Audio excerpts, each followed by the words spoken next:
একটা খেজুর পাতা পারে আপনার ভাগ্যের চাকাটাকে বন বন করে ঘুরিয়ে দিতে। বৃহস্পতিবার দিন পূর্ব দিকে মুখ করে এক নিঃশ্বাসে একটা খেজুর পাতা তুলবেন। পরের দিন শুক্রবার সেটিকে গঙ্গার জলে ভালো করে ধোবেন। এদিকে আপনার পা থেকে মাথা অবধি একটা লাল সুতো কেটে নেবেন। এইবার সেই পাতাটিতে সুতোটিকে বেষ্টন করবেন।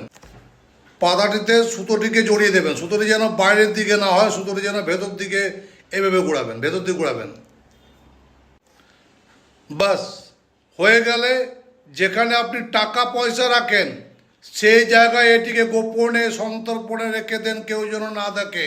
আমি গ্যারেন্টি দিয়ে বলছি এরপর থেকে আপনার অর্থ সমাগম হবেই।